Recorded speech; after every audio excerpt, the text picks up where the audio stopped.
বিদ্রোহ যার ধর্ম তিনিই বিদ্রোহী কবি। কাজী নজরুল ইসলাম। বিদ্রোহ যার জীবনের সঙ্গে জড়িয়ে রয়েছে, শুধু রাজনৈতিক বা সামাজিক ক্ষেত্রেই নয়, ব্যক্তিগত জীবনেও তিনি ছিলেন অদম্য সাহস ও বিদ্রোহের প্রতিমূর্তি।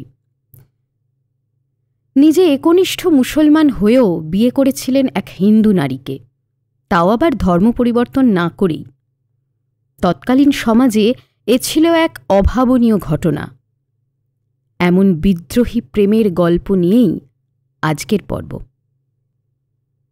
তবে গল্প শোনার আগে এখনও পর্যন্ত যারা চ্যানেলটিকে সাবস্ক্রাইব করেননি তারা ঝটপট চ্যানেলটি সাবস্ক্রাইব করে নিন এবং পাশের বেল বাটনটি প্রেস করে নিন পরবর্তী ভিডিওগুলির নোটিফিকেশন পাওয়ার জন্য। এই ভিডিওটি ভালো লাগলে অবশ্যই লাইক ও শেয়ার করুন। তাহলে চলুন শুনে নেওয়া যাক প্রেমে বিদ্রোহে নজরুল ও প্রমীলার কাহিনী। নজরুলের সঙ্গে প্রমীলার পরিচয় হয় বেশ অদ্ভুত পরিস্থিতিতে।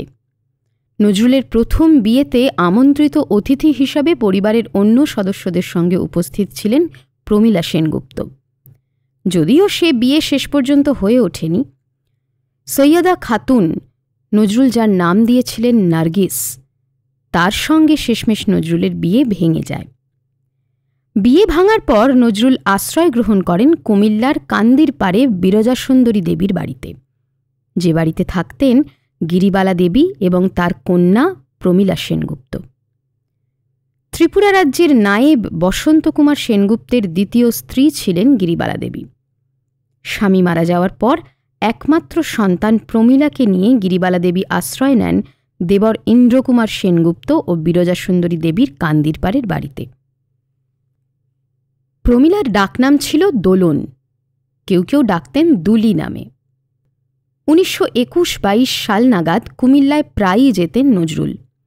এ সময়ই নজরুল ও প্রমীলার প্রেমের সম্পর্ক দানা বাঁধতে শুরু করে। নজরুল প্রমীলার পূর্বরাগের ঘনিষ্ঠ সাক্ষী সুলতান মাহমুদ মজুমদার বলছেন, কবি একদিন মার্চ মাসের প্রথম ভাগে আমার হোস্টেলে এসে একটি কবিতা লিখতে শুরু করেন। প্রায় আধ ঘণ্টা পর কবি আমাকে ডাকলেন ও কবিতাটি যে কাগজে লিখেছিলেন সে কাগজটা ভাঁজ করে আমার হাতে দিয়ে বললেন আমি যেন সেটা তখনই দুলির হাতে পৌঁছে দিয়ে আসি। আমি বললাম, কবিতাটা পড়তে পারি? তিনি বললেন, খুব পড়তে পারো। ততক্ষণে চা এসে গেল। তিনি চায়ে চুমুক দিলেন। আমি মনে মনে কবিতাটি পড়লাম। কবিতাটির নাম বিজয়িনী। হেমোর রানী, তোমার কাছে হার মানি আজ শেষে, আমার বিজয় কেতন লুটায় তোমার চরণ তলে এসে। আমার সমর জয়ী অমর তরবারি, দিনে দিনে ক্লান্তি আনে হয়ে ওঠে ভারী। এখন এ ভার আমার তোমায় দিয়ে হারি, এই হার মানা হার পরাই তোমার কেশে। নজরুল মুসলমান, প্রমীলা হিন্দু। তাঁদের সম্পর্কে সামাজিক বাধা বিপত্তি আসা অস্বাভাবিক নয়। সামাজিক বাধার কারণেই বিরজাসুন্দরী দেবী রাজি ছিলেন না এই সম্পর্কের ব্যাপারে। এদিকে ধূমকেতু পত্রিকায় আনন্দময়ীর আগমনে কবিতা লেখার অপরাধে কবিকে কুমিল্লা থেকে 1922 সালের 23 নভেম্বর গ্রেপ্তার করা হল। বিচারে কবির 1 বছরের সশ্রম কারাদণ্ড হল। 1923 সালের 15 ডিসেম্বর কবি জেল থেকে মুক্তি পেয়েই চলে এলেন কুমিল্লায়, প্রমীলার কাছে। কিন্তু প্রমীলার প্রতি নজরুলের এই আকর্ষণ কান্দিরপাড়বাসীর ভালো ঠেকেনি। তারা নানা বিশ্রী আলোচনা করতে থাকে। এই প্রতিবন্ধকতার জেরে নজরুল কুমিল্লা ছেড়ে চলে আসেন কলকাতায়। কিছুদিনের মধ্যে গিরিবালা দেবী ও মেয়েকে নিয়ে কুমিল্লা ছেড়ে কলকাতায় চলে আসেন। নজরুল প্রমীলার সম্পর্ককে পরিণতি দেওয়ার ক্ষেত্রে গিরিবালা দেবীর অবদান ছিল অসামান্য। কলকাতায় নজরুলের অভিভাবক বলতে ছিলেন মিসেস এম রহমান, যাকে নজরুল মা বলে ডাকতেন। তাঁর তত্ত্বাবধানে খুবই স্বল্প আয়োজনে সম্পন্ন হয় নজরুল ও প্রমীলার বিবাহ। কিন্তু পাত্রপাত্রীর ধর্ম আলাদা হওয়ায় হিন্দু বা মুসলিম কোনো ধর্মমতেই বিয়ে হওয়া সম্ভব ছিল না।